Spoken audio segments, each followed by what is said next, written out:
মই আচলতে সিদিনা বিশ্বনাথ চাৰিআলি কোৰ্টত যোৱা আমাৰ 19 তাৰিখে দিনা এটা কেছ ফাইল কৰিছিলোঁ আৰু সেইদিনা কৈছিলোঁ যে যিজন ল'ৰাৰ কথাৰ ওপৰত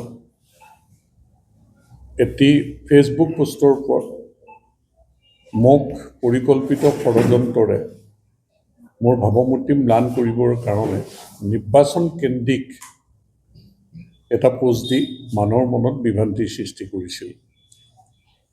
মই থানাত এফআইআৰ দিলোঁ, মুখ্যমন্ত্ৰী ডাঙৰীয়ালৈ পত্ৰ দিলোঁ যে এই বিষয়টি চাদাৰু চাহ বাগিচাত 2001 চনৰ নিৰ্বাচনৰ প্ৰাক মুহূৰ্তত দুৰ্বৃত্তৰ হাতত দুজন যুৱকৰ মৃত্যু হৈছিল গুলীত, আৰু 1 চনৰ পৰা 16 চনলৈকে কংগ্ৰেছ দলৰ চৰকাৰ আছিল। গতিকে সেই 1 চনৰ ঘটনাটোৰ লগত মোক জড়িত কৰি যি এক প্ৰচাৰ কৰিছিল, সেই সম্পৰ্কত মই প্ৰেছ মিট পাতি গোটেইখিনি কথা ক্লিয়াৰ কৰি দিছিলোঁ যে ল'ৰাজন সেই সময়ত 9-10ত পঢ়া ল'ৰা আছিলে, বা ল'ৰাজনৰ লগত মই তেতিয়া চিনিয়ে নাপাওঁ, ল'ৰাজনক 8 চন মানুহ মই চিনি পাওঁ। তাৰপিছত বাৰে বাৰে, আৰু ল'ৰাজনে 15 চনত কংগ্ৰেছ দলত আছিলে, 16 চনত মোক নিৰ্বাচনত ল'ৰাজনে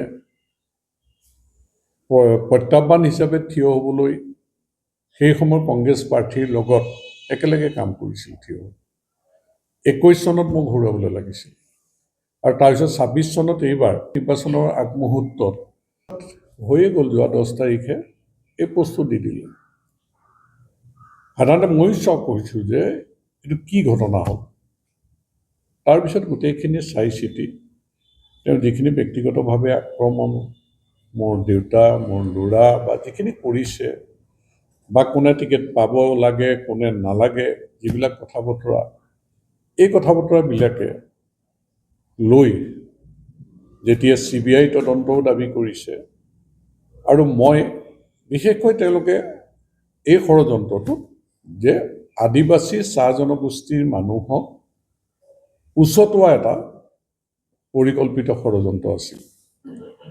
আৰু তেতিয়া মই চিধা থানাত এফআইআৰ দিছিলোঁ, আৰু লগে লগে মুখ্যমন্ত্ৰী ডাঙৰীয়ালৈ মই এখন পত্ৰ দিছিলোঁ যে চৰকাৰী যিকোনো তদন্ত ব্যৱস্থা ইনক্লুডিং CBI জৰিয়তে তদন্ত কৰিব লাগে, মই কপাৰেট কৰিম। আৰু এই বিষয়টোৱে যিহেতু মানুহৰ মনত বিভ্ৰান্তিৰ সৃষ্টি, চাহ বাগিচা আদিবাসী মানুহৰ মাজতো এটা বিৰূপ প্ৰতিক্ৰিয়া কৰিবলৈ ষড়যন্ত্ৰ কৰিছে, গতিকে ইয়াৰ এটা ন্যায় তৎকালেই দিব লাগে। আৰু তাৰ পিছত মই কৈছিলোঁ যে ডিফৰ্মেশ্যন কেছ কৰিম, আৰু মই সেইমতে হাইকোৰ্টৰ এডভোকেটৰ জৰিয়তে বিশ্বনাথ চাৰিআলি কোৰ্টত যোৱা 19 তাৰিখে এটা মানহানি গোচৰ দিলোঁ। আৰু লগে লগে যিহেতু এই কথাটোৱে মোৰ আগত আছে 9 এপ্ৰিলত ইলেকশ্যন, গোটেই কথাটো যিহেতু নিৰ্বাচন কেন্দ্ৰিক, এনেধৰণৰ কথা বতৰাই মানুহৰ মনত বিভ্ৰান্তিৰ সৃষ্টি কৰিব পাৰে, সেইকাৰণে মই আবেদন জনাইছিলোঁ যে এই বিষয়টো সম্পৰ্কত যাতে এনেধৰণৰ বিভ্ৰান্তিমূলক বক্তব্য ৰাখিব নোৱাৰে।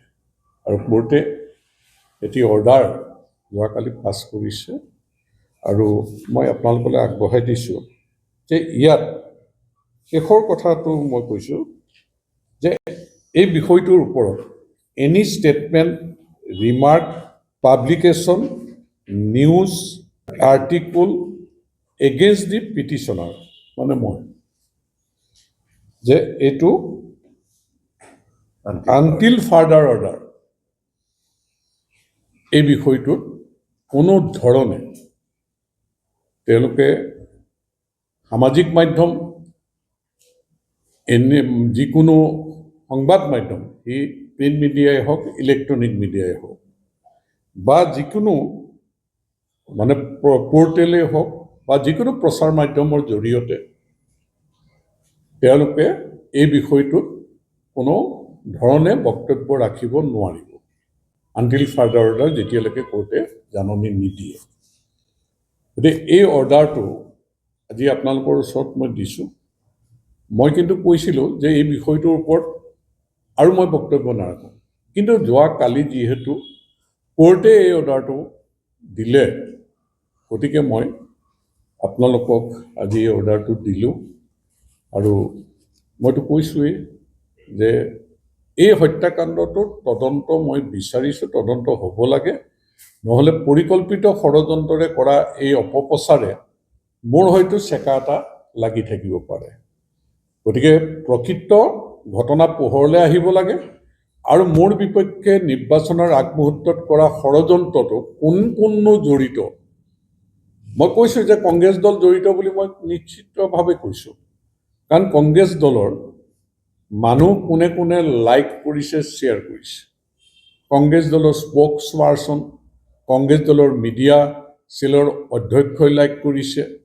আৰু মই চাইছোঁ যে গোটেই কথাখিনিত কংগ্ৰেছ দলে এই বিষয়টো প্ৰচাৰ কৰি নিৰ্বাচনী এটা তেওঁলোকে মাইলেজ ল'বলৈ চেষ্টা কৰিছে। যদি নৰ্থ বেংকত মোৰ প্ৰতি ইমেজটো বেয়া কৰি দিব পাৰে, মানুহৰ বিশ্বাসটো নোহোৱা কৰি দিব পাৰে, তেতিয়াহ'লে আমাৰ দলৰ ক্ষতি কৰিব পাৰিব বুলি